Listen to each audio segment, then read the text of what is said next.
Hello, welcome to Skye Sweaty Record Review, the only first listen new music review show hosted by a French professor immediately after getting back from the YMCA. It's episode 71, and I've been noticing, my views have been going down, my subscriptions have been going down, and when I started this show, I didn't do it for the subs. I didn't do it for the attention. I just had a lot of thoughts about music, and I wanted to put it out to the world. I didn't care who responded. But then I started getting response and I started caring. And I think my episodes got a little bit weaker recently.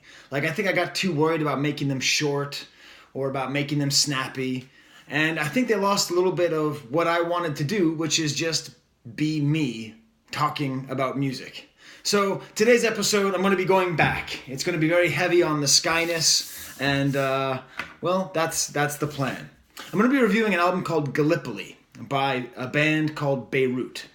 And it's weird because I end up talking a lot about either my girlfriend or my ex-girlfriend, and you can sort of get a view of my sentimental life as an adult through this channel, which is quite unintentional. But Beirut is a band that I associate heavily with my ex-wife. We don't agree on much, but our attitude towards new music and music in general is basically identical. I often tell the kids that if they wanted to understand how we were together ever, the best way to do it is to understand the way that we both talk and think about music. So Beirut was one of these bands, they got big after we'd already had kids, and it was already when I was in my old phase, and she was still trying to find new music. And I remember that she would make these mix CDs out of MP4s that she bought on iTunes from Apple. And a little side note, I think MP4s are totally dead, right? MP3s, MP4s. Did they have a shorter lifespan than 8-track? You tell me. Put it in the comments. What lasted longer, 8 tracks or buying MP4s from Apple? Anyway, she'd make these mixes and we'd listen to them. And Beirut was always my favorite. She'd have a couple songs on by then. So I was excited to listen to their new album. And up front, I'm just going to say that I absolutely loved this album. Every single track, it's excellent. I'm going to get way more into detail.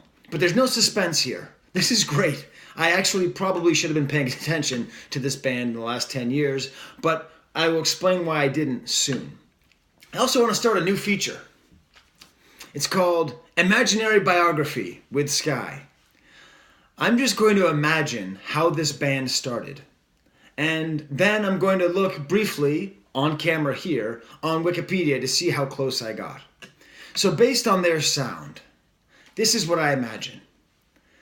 They are from some second-rate but important city, like Bay Area. Okay, let's say they're from San Francisco, and they started in a co-op or an apartment that was pretty expensive, so they had a lot of people staying there. 10 people staying in a co-op. And it always smelled of black beans because the vegan dude was always trying to soften the beans that he got from the organic supermarket the day before for some kind of vegan dish. And they're all kind of living together and all kind of crazy, and there's this one guy there who's really talented and is a great musician, and everyone else who lives there, there's an okay bass player, and some people brought their trumpets kind of ironically from home. And at night, they would get together and play music, and they couldn't really have drums because it was too loud. They were in South San Francisco, and the houses were kind of close together, or they were in Oakland, or something like that, Jamaica Plain in Boston, any of those places. And so they ended up creating this beautiful sound with these horns and this soft singer, and through the genius of this lead singer, or at least through the amazing talent, they became a real band. I'd like to imagine that they named themselves by throwing a dart at the map. And first they hit Chicago. And they're like, oh, no, we can't be called Chicago. Chicago sucks, and it's already a band. So they threw it again, and they hit Beirut. I don't know if any of that's true. Let me just look briefly here. And if you are a Beirut superfan, feel free to correct any of that. Beirut is an American band. Santa Fe native, okay. They combine indie rock and world music. It is one guy, Zach Condon. They named the band after Lebanon's capital because of the history of conflict and cultures combining. Interesting. Okay, so there you go. Why did I do all that? Because I felt like it. And also because that's the way the whole album makes me feel. It makes me feel like I'm being led into a cool, kind of dirty apartment where there's some like 20, 30 somethings who are there after work, and you're kind of sitting around and they're making music, and it's really good. I would say the best way to describe this band is, well, the singer is a lot like Morrissey in the way that he has a kind of crooner, pained voice.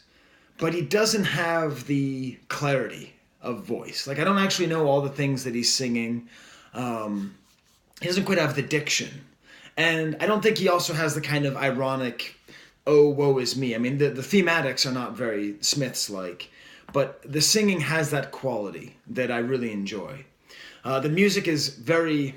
The words that keep coming back over and over again in my head are lush and muted. So it's like, it's lush because it's very well layered. There's lots of horns all over. Very nice, haunting horns, usually kind of in the background. You know, not like Chicago, which has nothing to do with Beirut. So there you go. You know, like these like nice horns and lots of interesting instrumentation. There'll be ukuleles, guitar, bass, piano, keyboard, drum machine, kind of all that mixed together. So it's very lush, but yet the whole thing has kind of a muted feel to it. Like it's sort of like there's a blanket over everything. It makes it cozy, but maybe not as punchy as I like. Usually the songs are kind of mid-tempo, and usually the melody is played by one of those horns. Now, you've noticed one thing if you listen to a lot of my episodes, usually around like track 7 or track 8 of a good album, I get kind of tired of the sound. And this is an album that is very melodically and thematically and musically consistent, yet I never got bored. It maintained its same basic emotional level without getting monotonous. And I realized the key is that this guy, what's his name? Mr. Beirut, Condon? Okay. He manages, or the band itself manages to keep varying up the instrumentation in very interesting ways. So there's horns, but not on every song. Sometimes they'll swap out a horn solo for a vocal solo. And there's ukulele, but not on every song. And there's interesting drums, but sometimes there's a drum machine. He mixes it up that way. And also there's lots of rhythmic interest going on here. Not every song is consistently played the same way rhythmically. So even though it's thematically and it feels the same all the way through, it's varied enough. Like I said, I really, really like this album. The first track gets one of my stamps. The whole album gets a stamp. Like, I'm going to buy it on vinyl when I can. Or CD, if the vinyl's too expensive, which it usually is. But I'm going to own this, and not on MP4. Sorry to my ex-wife. I'm going to own this album, because I can't wait to listen to it and get into how it gets deeper and better. Because I can just tell, just on one listen, actually 1.5, my workout went a little long, I can tell how rewarding it's going to be. I mean, the first track is called When I Die. And it starts off with like a ukulele, which first of all, I hate ukuleles, but not on this album. So maybe I don't hate ukuleles.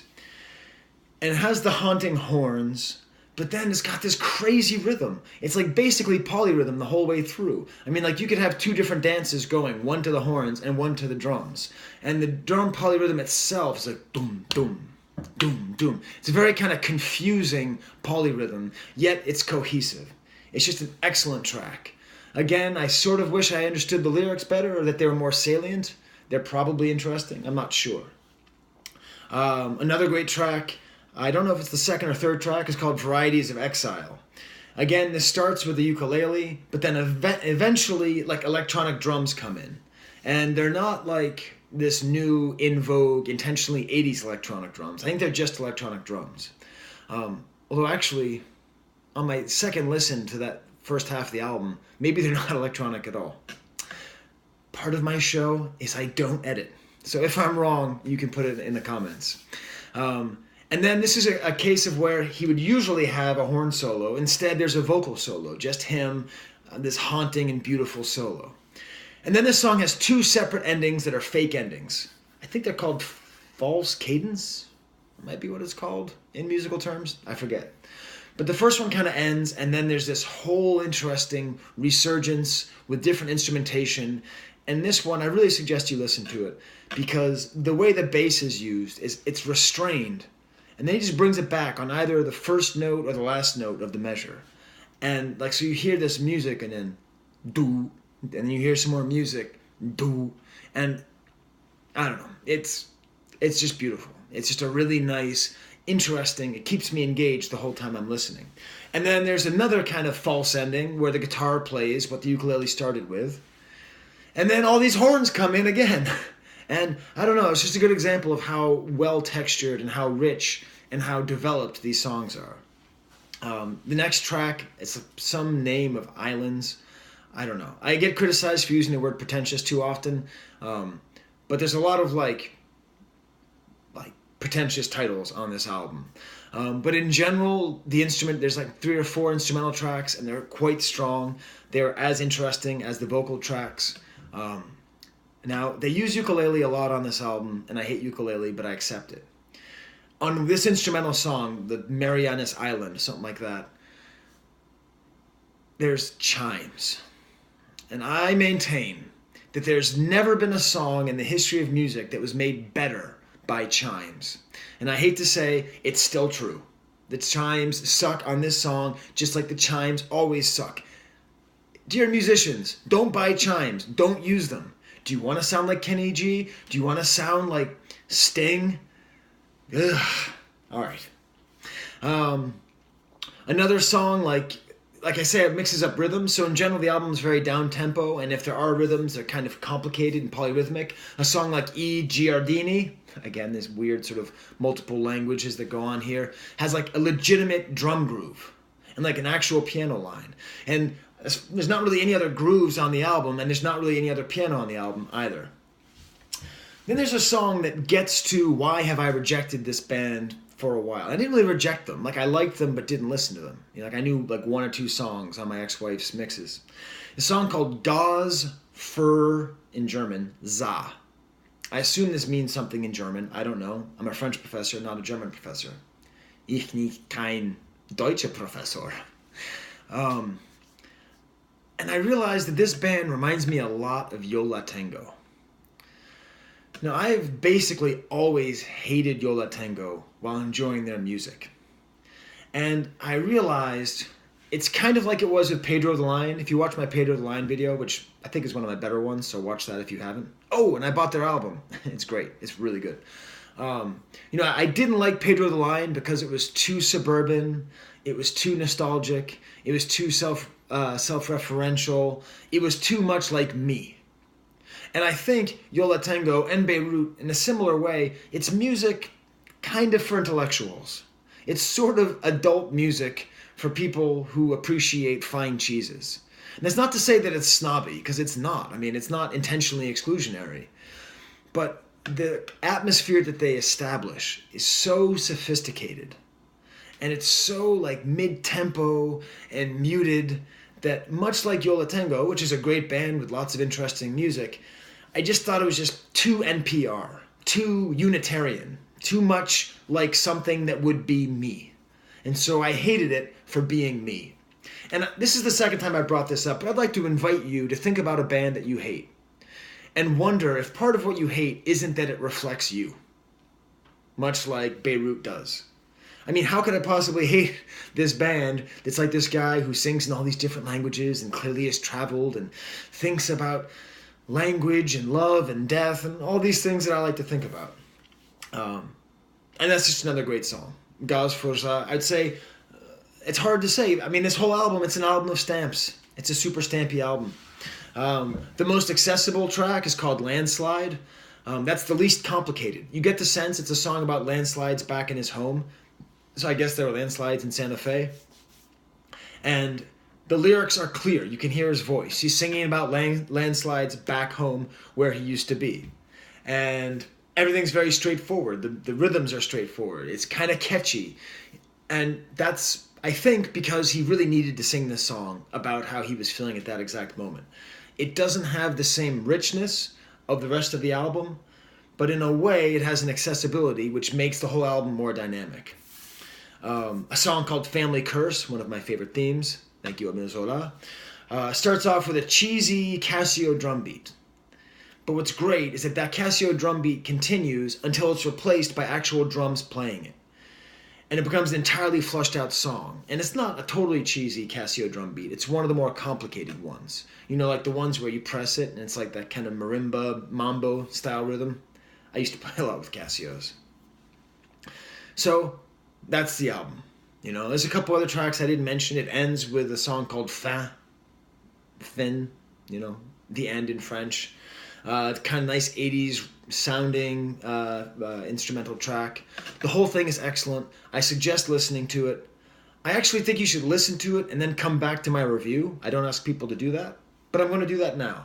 If I had to give it a 3-word review, I would just say it is lush, muted, and NPR, for better or worse. I am on Twitter under my full name, Skye Payne, Skyepaine. I usually post to there. If you're watching this, I do like subscribers. Like I said, I've become vain. Like I got to 100 and I'm like, I'm on a rocket ship to the moon. And I was making my plans for 1,000 subs. And then I've been at like 120 for like a week. It's all the algorithm. Or maybe my show sucks. Doesn't matter. I am doing it to talk about music to you. And by you, I mean the me that I'm staring at. All right. Until next time, there's the camera.